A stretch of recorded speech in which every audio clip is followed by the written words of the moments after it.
Hey guys, I'm at the movie theater tonight. I'm at the movie theater, not the drive-in. I am actually going to see Shang-Chi. It's the second Marvel movie in twice in one summer. We are not over this pandemic. We're not over this pandemic, but they are still bringing out these movies, and I am still bound and determined to go see them. I'm a little rushed. Can you tell? I gotta get in there because I'm running a little late, and I bought the ticket already. So that means I gotta dig out my phone, put my email about the whole drill. I gotta prove that I paid for my ticket through their app, and I gotta make sure I can activate that. And there's popcorn, so I gotta make some time. So hey guys, it's Shang-Chi. I'm gonna be back in just a few seconds to let you know what I think about the second Marvel movie of the summer. All right, see you in just a few. Bye.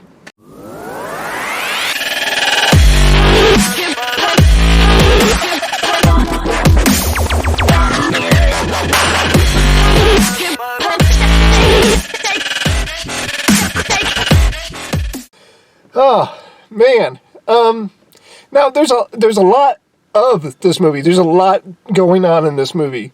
So I'm gonna keep it really short and really quick and pretty basic. In the beginning, we are introduced to the legend of the Ten Rings and the owner of it right over here. So he gains these 10 rings, which gives him like these special powers and also immortality. And he begins to build an empire. He finds he hears the story of this mystical city called Ta Lo. So he seeks it out.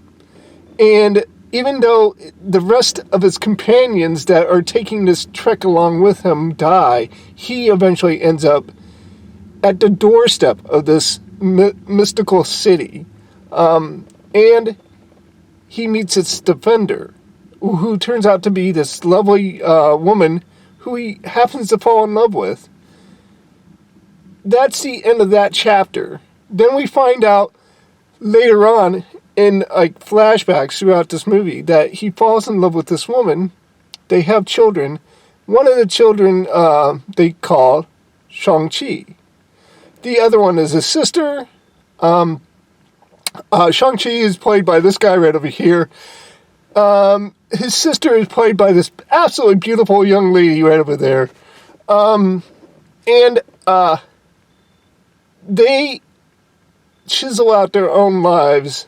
And again, throughout the story, we go back and we find out the reason why is because through various reasons, the mother dies. And the father is grief-stricken and goes slightly mad. And the children they fend for themselves, and they become the people they are because of their father and their grief for the loss of their mother. That's the story. That's it. That's basically, when you boil the story down, you get a story of loss and eventually redemption. That's the story. But there's a lot going on here. A lot. When we first meet the adult Shang-Chi, we have one of the most satisfying action sequences in the whole movie on a city bus. And it is awe-inspiring. It is really fun. Really super fun. And that's when I knew that I was in for this movie 100%. Even when we introduce more magic into the story, and I'm not a big magic guy, it still retains that foot in reality, that danger that we can feel. It makes the action sequences very, very worthwhile. And no matter how fantastic the action sequences are, they are still action sequences. We still feel the threat of them, and they still have consequence, and they have meaning behind this. The story, like I said, is essentially a story of loss, and the way that these characters deal with that loss, and it is quite beautiful. It is really beautiful. This is a very, very good story. here's the thing that may scare you away from this movie.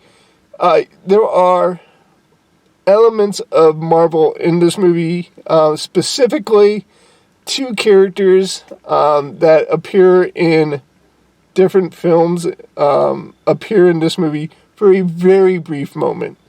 And that's the only connective thread that we actually have to the Marvel Universe. The action sequences seem very Kung Fu Chinese movie oriented. The story itself, it seems like it was stripped right from, a Chinese legend. But at the same time, the way they tell the story is very Marvel-like. It's got, like, very upbeat Marvel kind of music. The special effects and the creature design of the movie is very fantastic, very well done, and very kind of Marvel-like. And then we get some connective tissue to the Marvel Universe at the very end again to remind us that it's a Marvel movie, but at the same time, it's its own thing. And I really thoroughly enjoyed it. It was beautiful. It was beautiful. And we got to see, not only did we see the main character go through his arc, his story arc, and have a very satisfying conclusion to it, but every single character in this movie, even his friend, who's played by Awkwafina, gets her own moment to shine as well, and she has her own story arc, which is actually kind of cool too. It's a great movie. I'm going to give it 100%. There's this. I'll be honest with you. Black Widow, yes, it hit some of the spots that I wanted to hit for a movie, for a Marvel movie, and I enjoyed it thoroughly. I think I gave it a 90%. It just didn't hit that mark. It didn't inspire me to say it was a great movie. This did. This movie had all the feels to it. It made me tear up in parts because I felt for the characters. It earned every single emotion that it got out of me, and I loved that about it. It was very, very honest. It was a very honest movie. I loved it. I loved it. I'll keep on saying that over and over again. I did love this movie, and I would highly recommend it. I'm giving a resounding 100%. Please, I plead to you, go see this movie. See this in the theater. On a side note, I know that these movies have not... I haven't seen a movie being offered in 3D in quite a while. And when I saw it as an advance ticket in 3D, I snatched it up. Because I have always enjoyed that effect in these movies. There are some moments in this movie that lean into the 3D effect. And they're throwing objects at the screen. And it's really, really fun. It's not necessary to see it in 3D, but it does add to the experience, and I would recommend seeing it in 3D as well. Alright, so that's it, guys. Shang-Chi is a total hit. I would recommend it for anybody, young and old. Please go watch this movie. Please support it. And that's it, guys. As always, I wish everybody peace. Montana. I'll talk to you guys later, and goodbye.